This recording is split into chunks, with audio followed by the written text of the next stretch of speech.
Boa noite, pessoal.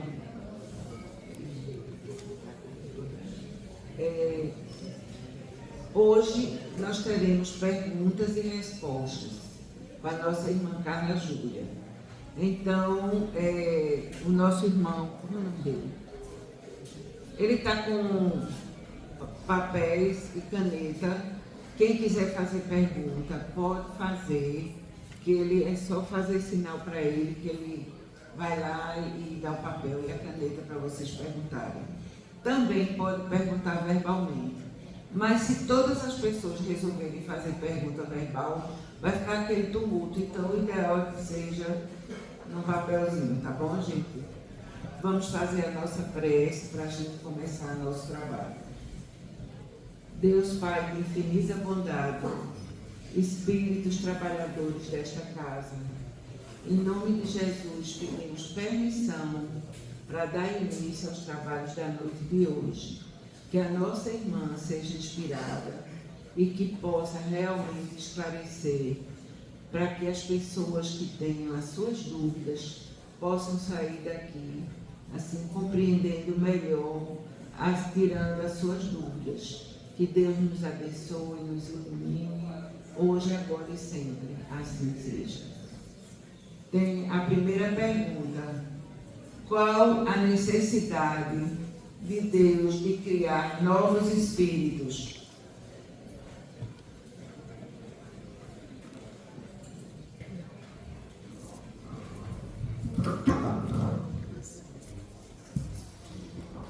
Seria a mesma coisa que pensar que o nosso Criador iria permanecer inativo, sem trabalhar. Então, o trabalho é sinônimo de progresso espiritual. A criação incessante de espíritos possibilita essa evolução e essa trajetória de progressão espiritual continuamente. Da mesma forma que ele cria espíritos, ele cria mundos planetários. Então, nós temos diversas constelações planetárias, sistemas solares. Isso quer dizer da magnitude, da infinitude da divindade. Então, jamais poderia se conceber um Criador inativo. Neste sentido, existe toda a divindade e suas leis morais, que são atemporais, e se aplicam a toda e qualquer criação universal. E nós somos integrantes dessa criação universal. Essa constelação de estrelas, constelação de sistemas solares, constelação de planetas, nos leva à seguinte reflexão: nós somos um grão de areia no universo. Embora sendo um grão de areia no universo, somos um projeto divino. Enquanto projeto divino, estamos tendentes ao processo de evolução espiritual, uma perfeição relativa. E isso é muito bonito porque nos dá a possibilidade de vislumbrar um futuro esse em que nós estejamos numa condição moral evolutiva bastante diferenciada do presente atual. Hoje nós somos uma versão melhorada do que fomos no passado. E daqui a algumas reencarnações seremos infinitamente melhores do que somos atualmente. Vejam quanto que as leis morais divinas, elas são sinônimo de esperança, de trabalho permanente e contínuo. Como começar no Espiritismo? Qual a visão do Espiritismo sobre as outras religiões? Como começar no Espiritismo? Primeiro, o desejo de estudar a doutrina espírita. Você só pode dimensionar o que é uma doutrina conhecendo-a. Se você não conhece a doutrina, você não pode dizer que é espírita. Então, entre conhecer a doutrina e tornar-se espírita, existe também uma distância muito grande. Eu posso conhecer a doutrina e não me tornar espírita. O objetivo da doutrina é nós nos aproximarmos das leis morais universais. A base científica e filosófica da doutrina resume-se aos postulados do Mestre Jesus. Então, essa pleide de espíritos que ditou a doutrina dos espíritos não quer dizer que esses espíritos eram espíritas, mas eles trouxeram à luz da ciência espírita e da filosofia espírita princípios até então desconhecidos, não compreendidos, e que ficaram mais ou menos ocultos nas passagens e parábolas do Mestre Jesus, em que ele nos alertava que nos enviaria o Consolador prometido. E ao nos enviar o Consolador prometido, ele tornaria de muito mais fácil compreensão as leis morais universais. Então a doutrina espírita ela é científica, filosófica, com consequências morais. Então, para que eu possa ter uma noção e clareza do que é o Espiritismo, eu preciso estudar o Pentateuco kardeciano. E esses 5 livros base da formação do Espiritismo se traduz no Livro dos Espíritos, no Céu e Inferno, no Evangelho, Livro dos Médiuns. O que é o Espiritismo? Lendo essas 5 obras básicas, além da Gênese, nós teremos condições de dizer, eu agora compreendo o que é a doutrina espírita. Então, para você internalizar os princípios básicos de uma doutrina, primeiro você precisa compreender que princípios são esses. Então, primeiro eu conheço a doutrina, eu estudo a doutrina, para depois, consecutivamente, internalizar todos os conceitos doutrinários da doutrina espírita. Então, eu só posso dizer que verdadeiramente eu me tornei espírita, primeiro, ao conhecer a doutrina, segundo, internalizar a doutrina, terceiro, exemplificar a doutrina. Então, ninguém se torna espírita se não seguir os ensinamentos do Cristo. Simples assim. A base da doutrina espírita é o Mestre Jesus, tá certo? Outra coisa, mesmo frequentando a casa espírita, isso não me garante me tornar espírita. Eu posso frequentar a casa espírita e não internalizar a doutrina dos espíritos. Então, entre estudar todas as mensagens das bem-aventuranças do Cristo e colocá-las em prática, existe uma distância muito grande. Isso quer dizer, em outras palavras, que não basta apenas conhecer, compreender, mas também exemplificar. Eu não exemplifico aquilo que eu não compreendo. E não consigo exemplificar aquilo que eu desconheço. Então, a doutrina dos Espíritos descortinou a vida espiritual, traduzindo numa linguagem muito fácil, de fácil compreensão, a ciência universal dos espíritos. Como é que os espíritos vivem no mundo espiritual? Como eles se relacionam? Qual o nível de interferência dos espíritos no mundo material? Como eles atuam sobre a matéria? Então, essa ciência universal dos espíritos, o Pentateuco kardeciano contempla. E eu preciso estudar, tá certo? Qual é a segunda pergunta? A primeira foi sobre como ser espírita. O que é que você acha da... E o que eu acho das demais religiões? Qual a visão do espiritismo sobre as outras religiões? A doutrina dos espíritos, ela veio secundar, auxiliar todas as religiões. Em momento nenhum ela se contrapõe, se coloca contra qualquer religião. O Mestre Jesus não veio fundar igrejas.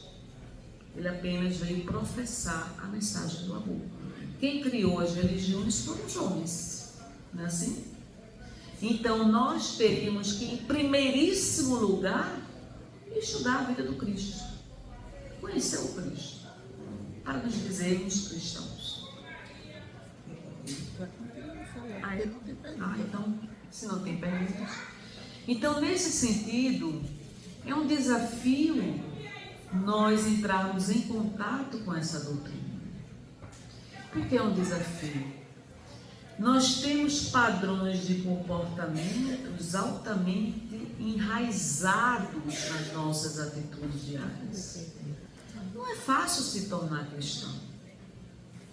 Não é fácil você perdoar. O perdão das ofensas é fácil falar. Não é fácil exemplificar.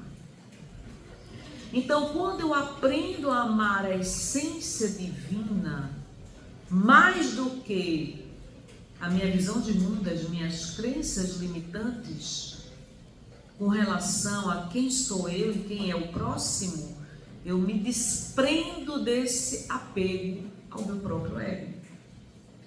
Se nós somos um grão na areia do universo, observem o quanto nós temos que aprender. Nós não conhecemos sequer como é o funcionamento do nosso corpo material. Nós desconhecemos o funcionamento da nossa mente, o impacto das nossas emoções sobre o nosso organismo. Mas é impressionante que a partir dos postulados da doutrina vem uma resignação fantástica. Essa resignação é a aceitação. Eu só posso aceitar determinados sofrimentos na minha vida quando eu compreendo a causa desses sofrimentos. Isso quer dizer, em outras palavras, que nossas vidas estão nas mãos de Deus. Não se concebe um Criador injusto, imperfeito, vingativo. Pois não.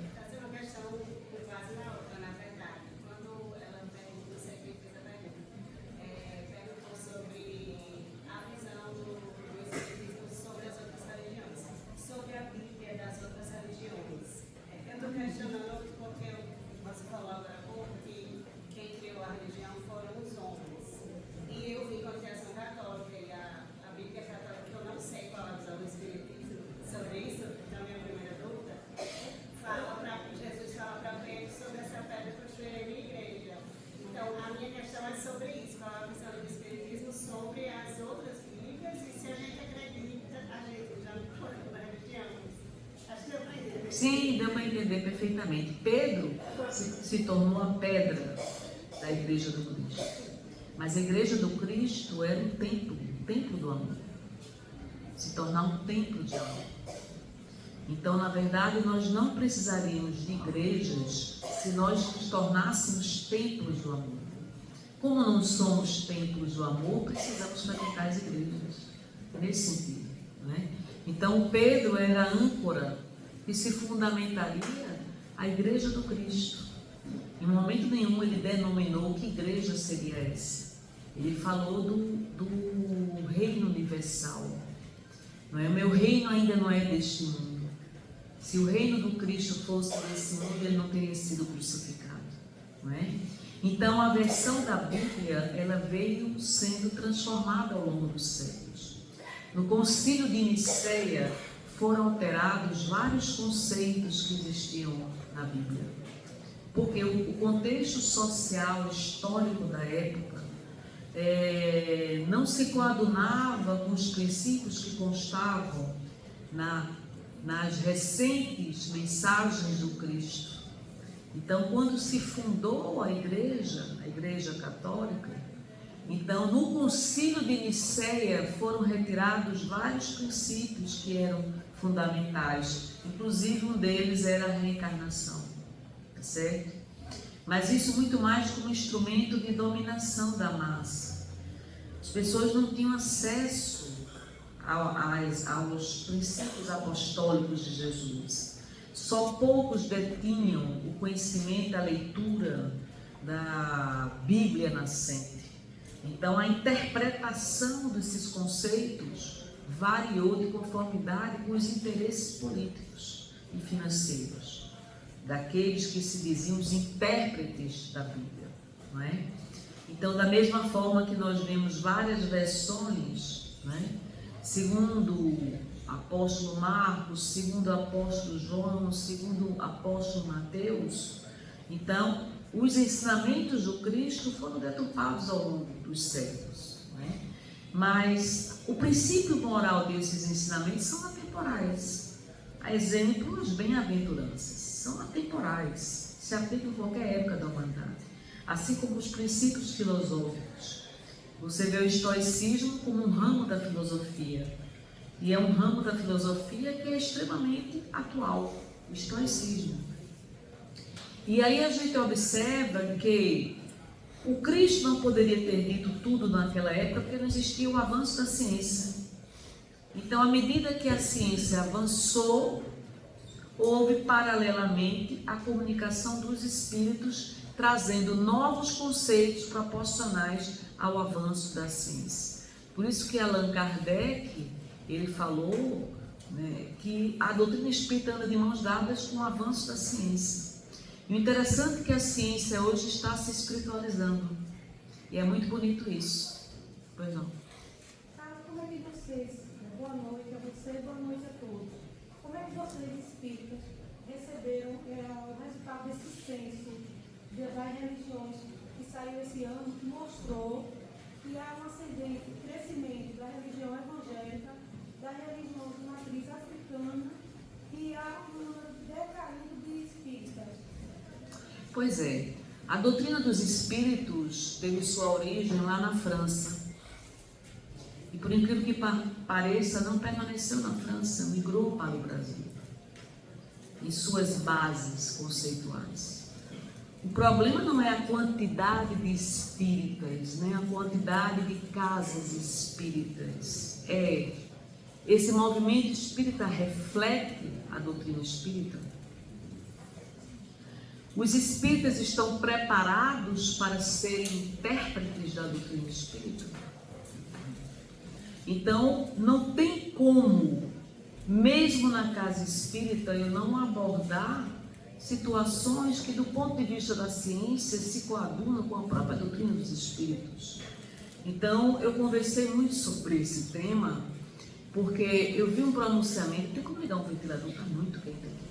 Eu vi um pronunciamento de um espírita dizendo que o trabalho da casa espírita estava se tornando chato. Discordo completamente disso. Ora, primeiro, para ser espírita não é para quem quer, é para quem pode.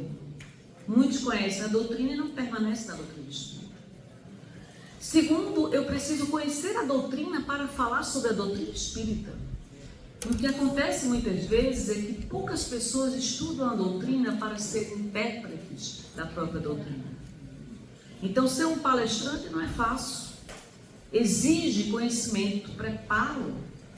A doutrina espírita tem aspectos científicos.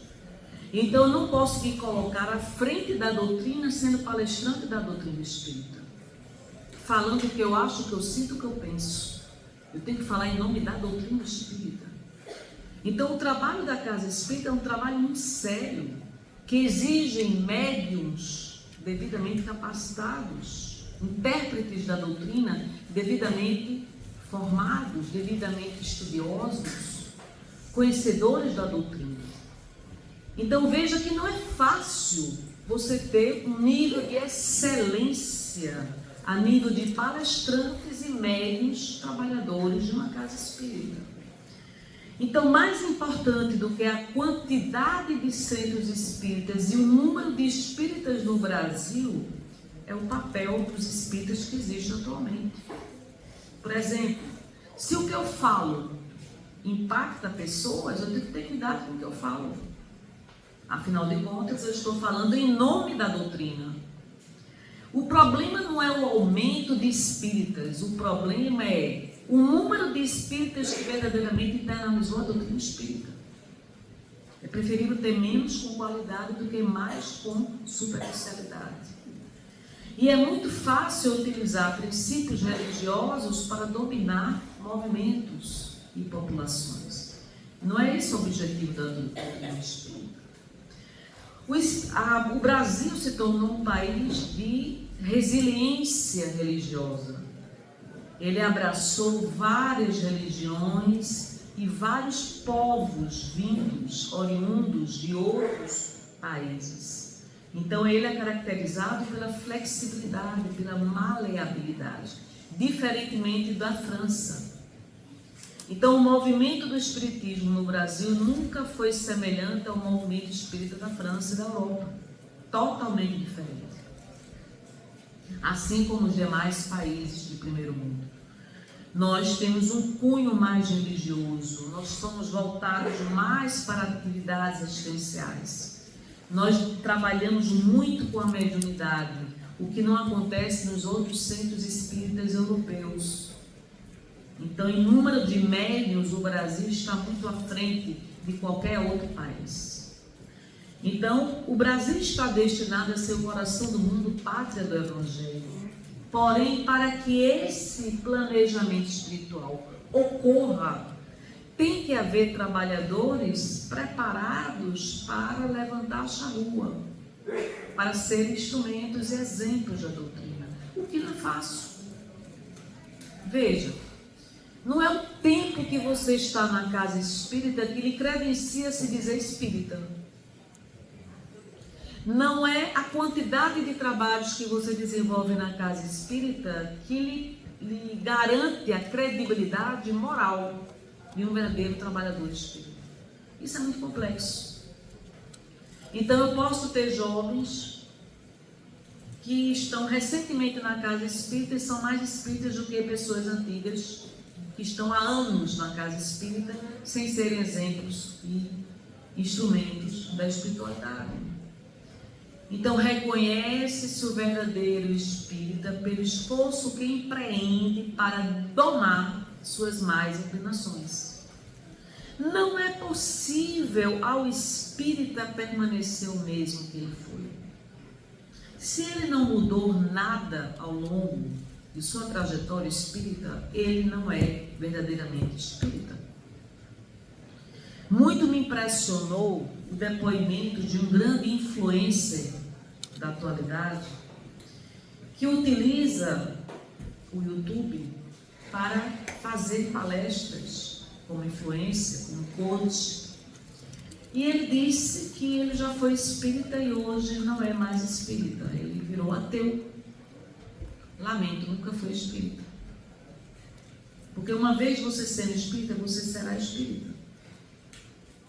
E o interessante é que a doutrina espírita não obriga ninguém a permanecer no espiritismo. O espiritismo não obriga ninguém a se tornar verdadeiramente espírita, porque isso parte da premissa da maturidade espiritual do espírita. Se eu não tenho maturidade espiritual para alcançar a ciência espírita e os seus princípios filosóficos, não permanecerei na doutrina espírita. Então isso quer dizer que são faixas vibracionais diferenciadas. E não estou com isso dizendo que aqueles que não são espíritas são moralmente inferiores aos espíritos. Não é isso que eu estou dizendo. Mas para você adentrar-se em nuances filosóficos e científicos do mundo espiritual, você já tem que ter uma certa estrutura de progresso intelectual dentro de si. Então, diversos são os caminhos, diversas são as moradas do Pai. Ele não apontou apenas uma única morada. Então, isso quer dizer que aquele que é católico, ele é moralmente inferior ao espírita, de hipótese alguma. Ninguém está dizendo isso. O que lhe credencia ser cristão é amar o Cristo, independentemente da religião que você professa. Não é?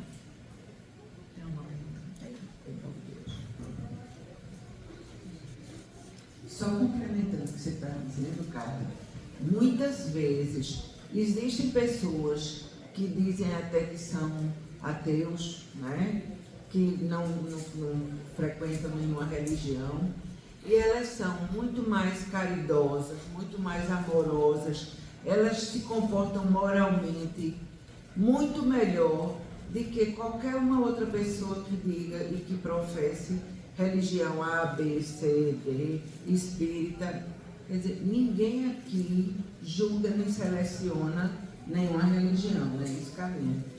Bom, vai aqui outra pergunta. É possível que alguém que tenha tirado a vida de outra pessoa, mesmo sem intenção, venha a ser marido e mulher em outra vida? Sim, é possível. O reencontro na estrutura familiar não é por um acaso, se dá pelo amor ou pelo ódio, pelos afetos e desafetos. Então, nós nos reencontramos por uma necessidade evolutiva. Agora, o esquecimento do passado temporário, transitório, é uma grande oportunidade do recomeço. Se é difícil para você perdoar em vida alguém que lhe prejudicou, imagine você agora recomeçar uma nova trajetória no esquecimento. É magnífica essa estratégia de Deus. Então, os antepassados que eram inimigos reencarnam agora como marido e mulher. Muitas vezes mãe e filha, muitas vezes pai e filha, irmãos, ou seja, membros de um núcleo familiar, para o perdão das ofensas. Não é por um acaso que Jesus dizia que antes de orares no altar, reconcilia-te com o teu adversário. Porque se eu não me reconciliar com o meu adversário nesta vida, levarei para a próxima a necessidade da reconciliação. E não vai ser fácil, porque eu terei que conviver com o antigo inimigo meu dia após dia. E veja que o esquecimento me levará a conviver com essa pessoa numa base mais simples, porque eu não me recordo do que ela me fez. Porém, as simpatias e antipatias, elas são um registro de quem nós fomos e o que nós fizemos uns com os outros, ou contra os outros. Simpatia e antipatia. Então, nós verificaremos que no núcleo familiar, muitas vezes, não tem afinidade espiritual entre alguns membros da família. Mal se suportam na convivência diária. Ultimamente, é aberrante o número de mortes e crimes praticados de mães e pais contra filhos, mesmo de tenra idade, de bebês. Ou o inverso, crimes praticados por filhos contra pais. Então, a justiça divina, ela possibilita o resgate de tudo que você fizer contra o seu próximo. Quem bem soubesse, jamais praticaria o mal, porque sabe que vai resgatar. E vai resgatar na mesma intensidade do mal que ocasionou. É estarrecedor a quantidade de crimes praticados hoje por mães que matam seus bebês indefesos. Isso não vai passar impune. Então, veja o quanto que todos nós estamos sujeitos às provas e expiações. As expiações existem para os criminosos ressarcirem seus crimes, pagarem seus crimes. Neste sentido, todos nós estamos sujeitos às expiações. Nós temos crimes a serem quitados. As provas existem para testar o nível do aprendizado adquirido. Então, ninguém é provacionado aleatoriamente. Então, o planejamento espiritual que é traçado para a nossa atual encarnação leva em consideração as nossas necessidades evolutivas. Então, quando eu me aproximo do Cristo, quando eu conheço a moral do Cristo, sua exemplificação, não consigo permanecer a mesma pessoa. Me desprendo, me desapego do ego, do personalismo, do que eu acho, do que eu defendo com unhas e dentes. Então agora vem na minha mente a mensagem do Cristo. O que o Cristo desejaria que eu fizesse nesse momento? O que o Cristo desejaria que eu fizesse nesse momento? Seja feita a vontade do Cristo, não a minha. Então isso é muito revolucionário.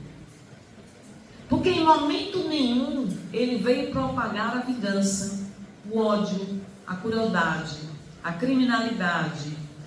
Em momento nenhum ele incentivou o duelo, os conflitos interpessoais, os ressentimentos e todas as mazelas decorrentes do egoísmo e do orgulho. Ao contrário, ele nos concitou ao processo de libertação do egoísmo. Quando é que eu me liberto do egoísmo? Quando eu levo em consideração a necessidade do outro. Quando eu enxergo a necessidade do outro. E não apenas quando eu enxergo, quando eu me solidarizo com a necessidade do outro. E além de me solidarizar, eu me pergunto o que eu posso fazer para ajudar você no seu sofrimento. Então existe a empatia intelectual. Empatia intelectual é aquela que eu compreendo, que eu analiso as necessidades do sofrimento do outro. Existe a empatia emocional, quando eu me conecto às emoções da outra pessoa, ao sofrimento da outra pessoa.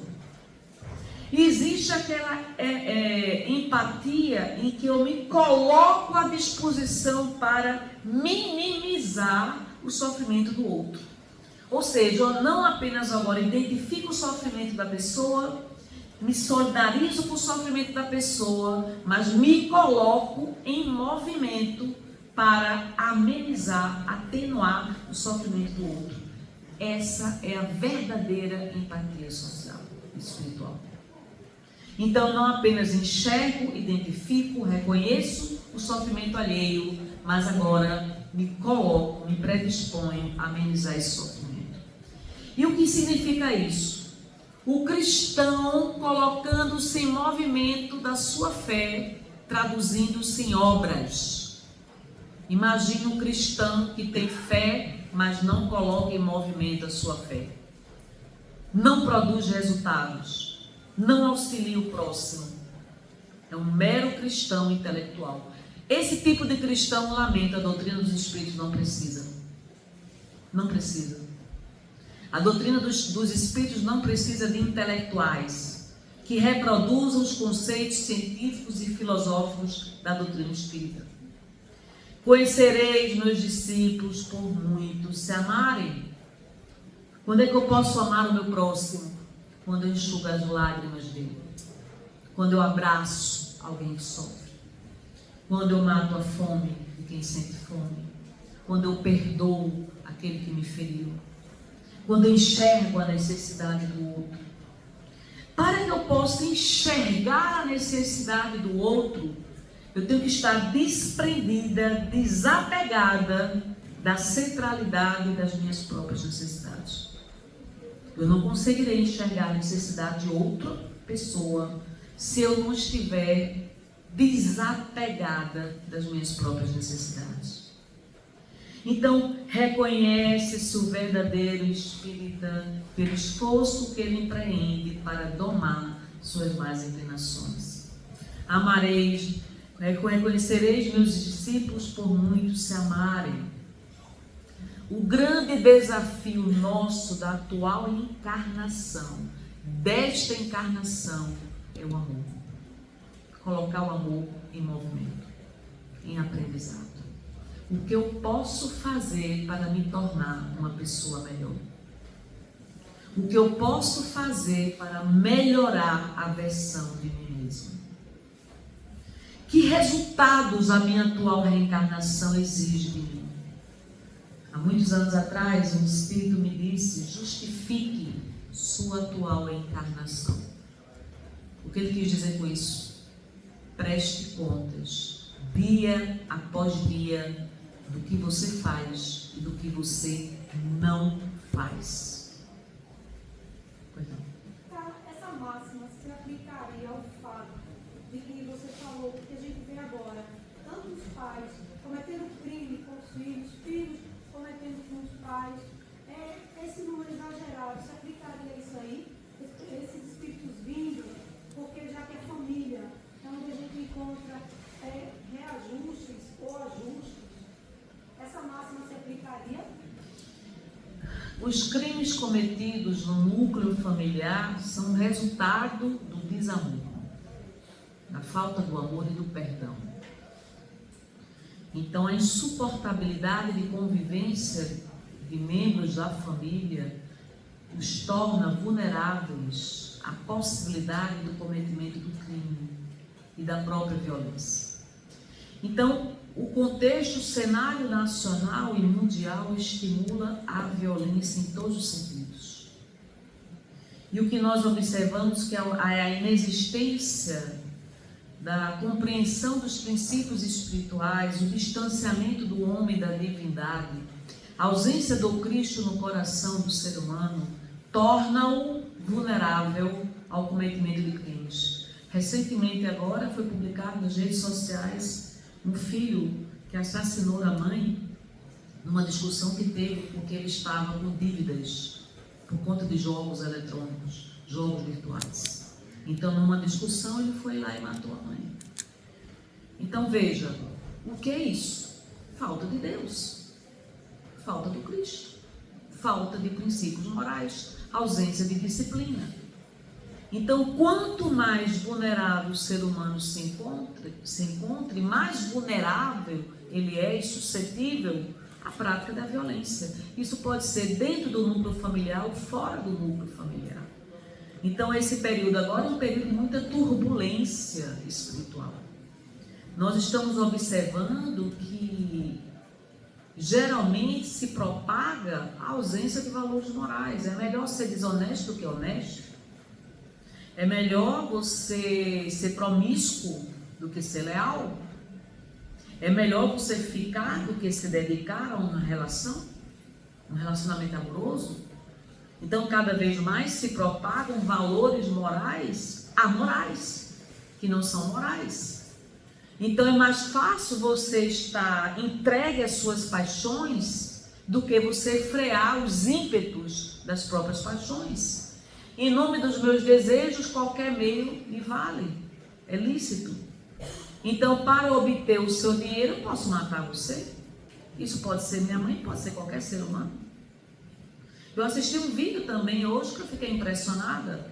Um rapaz preso, apresentado ao juiz, e ele afrontava o juiz, reclamando da demora do juiz em proferir a própria sentença. E ele ameaçando o juiz e dizendo: vou matar agora a irmã dela, já matei ela, vou matar a irmã. O juiz ficou estarrecido diante da violência daquele homem. O homem que tinha certeza que não permaneceria 29 anos preso na cadeia, na prisão, melhor falando. Então, essa flexibilidade da interpretação da lei dá margem à própria criminalidade. A criminalidade se tornou algo habitual, natural, banalizado. A violência cada vez mais, de forma ostensiva. Que me importa? O celular não vale nada. Você pode roubar o celular do outro, você pode roubar até $900, como na Califórnia. Era permitido qualquer cidadão roubar $900 e ficar por isso mesmo, sem ser sentenciado. Então, nós temos que ter muito cuidado quanto à banalização da violência, porque nessa banalização nos tornamos instrumentos da própria violência. O que é moral, é atemporal. A mensagem do Cristo é atemporal, se aplica a qualquer época da humanidade. Existem princípios ético-morais que são aplicáveis em escala mundial, independentemente da cultura de cada país. Então, desonestidade é amoral, é antiético ser desonesto, em qualquer esfera, em qualquer país, em qualquer civilização. Justiça é justiça, você aplica e interpreta a justiça a seu bel prazer, isso é outra coisa, distorção do conceito preliminar da justiça. Não faça ao próximo o que não gostaria que o próximo lhe fizesse. Eis uma sentença do Cristo. Então, ele disse o seguinte: o que você não quer para você, não faça ao outro. Isso se aplica a qualquer época da humanidade. Mas nós fazemos contra o próximo em benefício de si mesmos. Então, eu estou indo contra o princípio moral do Cristo. Conhecereis meus discípulos por muito se amarem. O que é amar? É o perdão das ofensas. Quantas vezes temos que perdoar? Quantas vezes forem necessárias. Perdoai não 7 vezes, mas 70 vezes 7 vezes. Veja, as passagens do Cristo são memoráveis. Ele na crucificação, ele proferia: Pai, perdoa-lhes, eles não sabem o que fazem. Somos crianças espirituais. Se nós soubéssemos que estávamos crucificando o governador do planeta Terra, o espírito mais sublime que passou pelo planeta Terra, ele seria crucificado? Não, mas não foi reconhecido durante a sua passagem. E alguns povos ainda não reconhecem a passagem do Cristo como grande governador do planeta Terra. Não é assim? E ainda foi trocado por um ladrão. E ainda foi trocado por um ladrão. Veja aí. Outra pergunta. A reforma íntima, creio ser um dos princípios basilares do Espiritismo. Indispensável a qualquer pessoa em qualquer religião. Seria um problema ser católico e buscar a reforma íntima dentro do Espiritismo?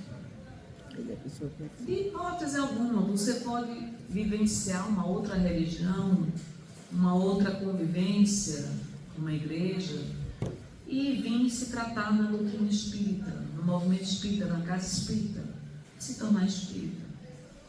Então não tem problema nenhum, a doutrina espírita veio para secundar as religiões.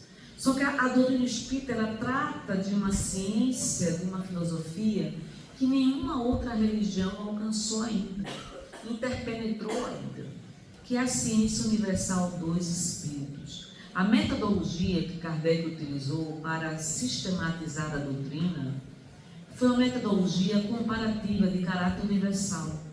Então ele comparava todas as mensagens mediúnicas para extrair delas aquela que contivesse o conceito universal dos espíritos, que não fosse contrariado por outras comunicações. Vocês imaginem o trabalho fenomenal que Allan Kardec não teve naquela época, à luz de vela, ler várias comunicações mediúnicas de vários médiuns de diferentes localidades, compará-las entre si, os conceitos universais, para poder reproduzir esses conceitos numa doutrina que fosse verdadeiramente uma doutrina científica e filosófica. Por isso que essa envergadura intelectual, científica que Allan Kardec teve, não poderia ser dada a qualquer espírito, mas só alguém da envergadura de Allan Kardec, não é? Veja que ele era um homem de ciência, ele compunha a Academia de Ciência da França, dominava toda a ciência de sua época para poder interpenetrar naquelas mensagens que eram obtidas na comunicação dos espíritos através das mesas falantes, transformando essas mensagens numa doutrina universal. Isso é magnífico. Tanto é que os comentários de Kardec na doutrina espírita têm uma base tão profunda e tão metodológica quanto as próprias comunicações que foram ditadas pelos espíritos, conhecidos como a pleiade de espíritos da verdade. Então, o arcabouço intelectual, o arcabouço inteligente de Allan Kardec possibilitou a sistematização e a codificação da doutrina espírita. Então, nesse sentido, quem assistiu o filme, não sei se vocês já assistiram, o filme de Allan Kardec, recomendo assistir, vocês vão ter uma noção da envergadura do trabalho de Allan Kardec. Fenomenal. Foi terrível. Allan Kardec. Então, eu tive a oportunidade de assistir e fiquei boquiaberta. Ora, nós chegaremos nesse patamar. Exemplo, hoje estamos mais amadurecidos do que há 20 anos atrás. Daqui a 20 anos estaremos mais amadurecidos do que o presente atual. Imagine como estaremos nas futuras reencarnações. Nós podemos acelerar o nosso progresso espiritual na atual encarnação? O que vocês acham? Podemos? Para isso precisa haver o quê? Disciplina, estudo, foco, concentração, propósito. Eu estou estruturando a minha trajetória evolutiva. Eu desejo escrever a melhor história que eu posso escrever sobre minha atual encarnação. Responsabilidade minha. Eu tenho 24 horas diariamente para refletir, estudar, me aprofundar. Então eu tenho que criar um conjunto de bons hábitos, transformando o tempo a meu favor como ferramenta estratégica da evolução espiritual. Se eu me dedicasse 1 hora apenas para estudar a filosofia espírita e todos os princípios espirituais e filosóficos que as redes sociais nos proporcionam, acreditem, em 1 ano eu já me modificaria completamente. 1 hora por dia de estudo. 1 hora. Então eu estudo, me aprimoro, reflito, analiso, identifico, faço as correções necessárias na minha própria personalidade, realizo o encontro comigo mesma, mapeio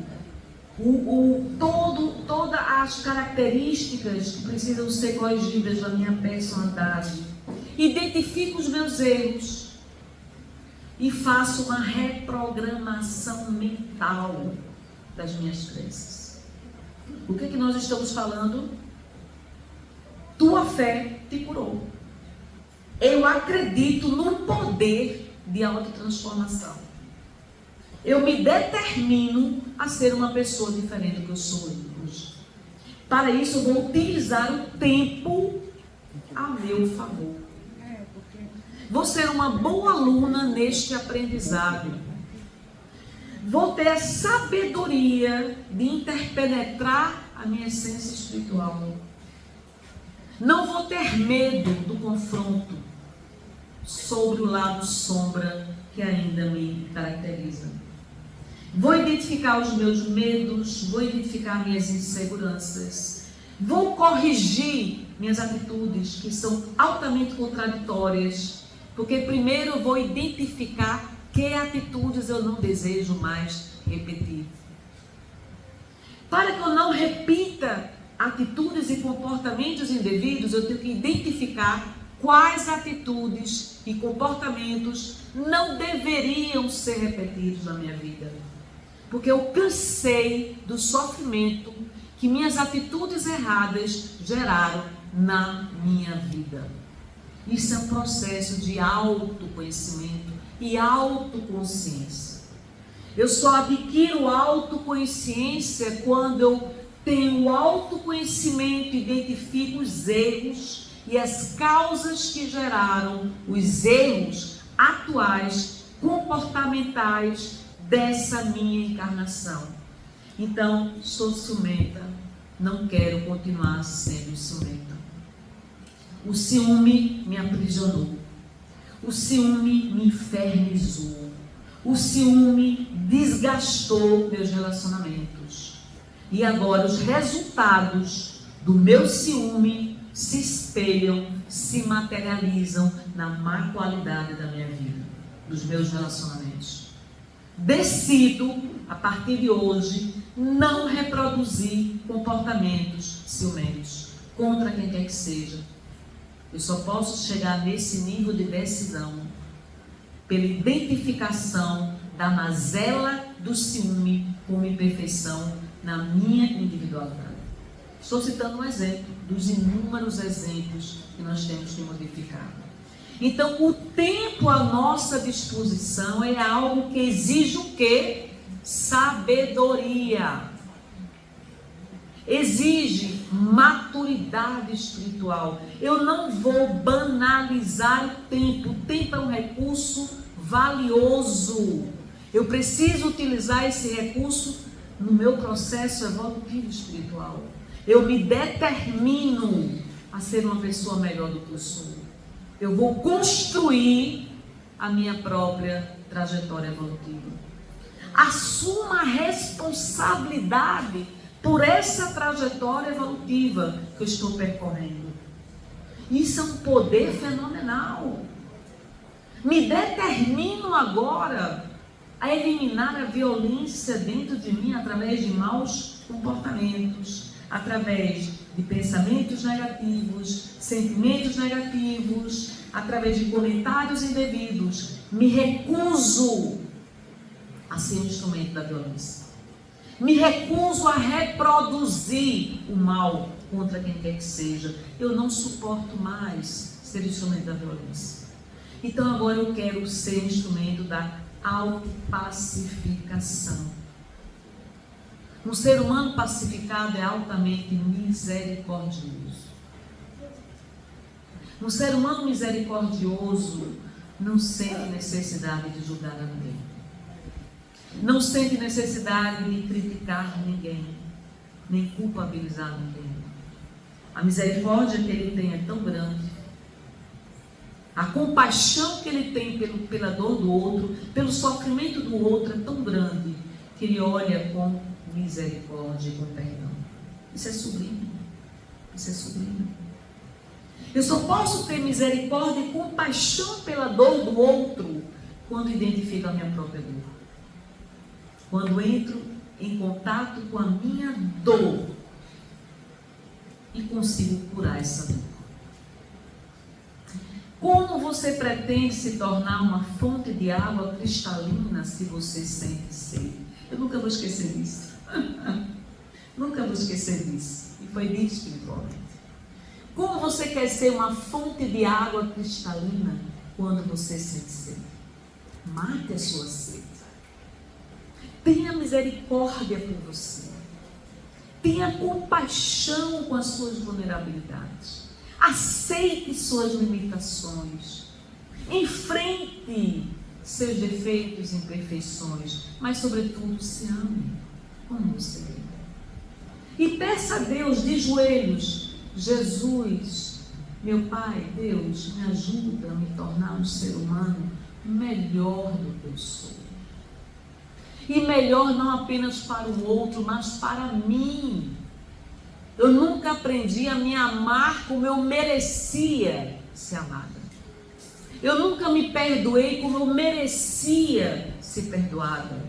Eu nunca me admirei como eu merecia ser admirada. Então agora eu canalizo minha energia mental para o meu processo de autocura. Eu vou curar minhas feridas emocionais.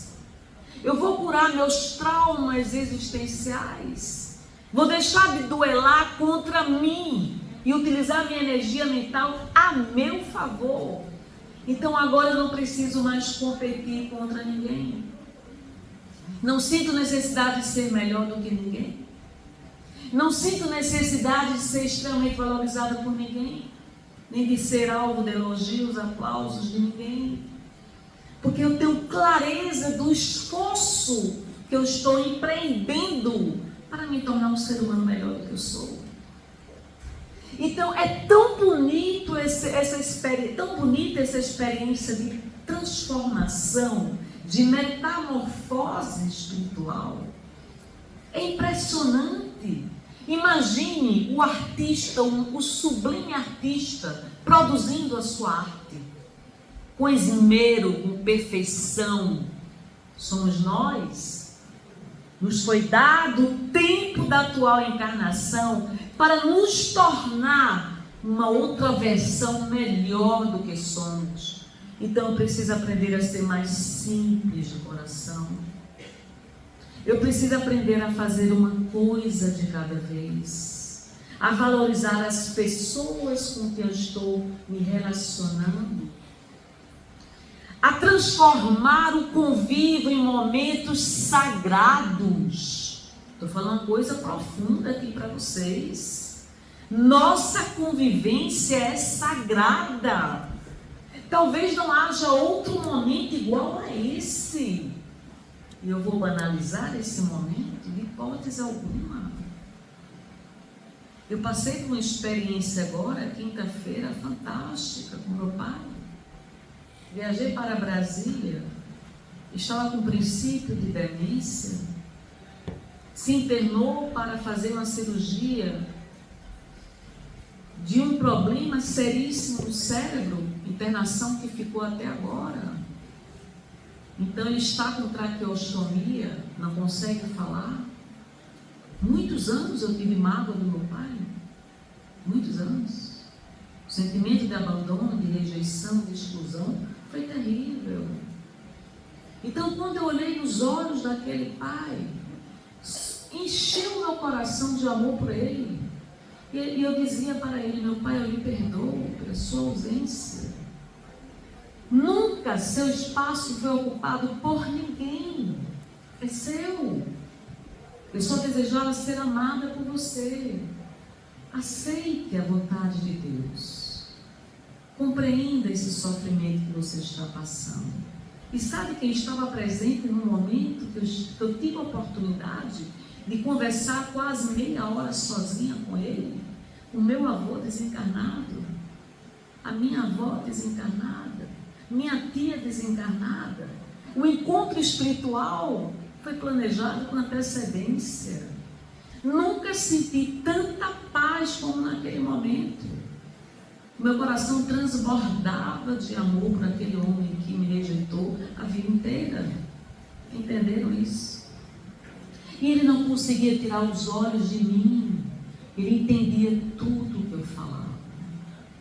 E eu passei a mão nos cabelos dele, acariciei ele e disse: te amarei para sempre como meu pai.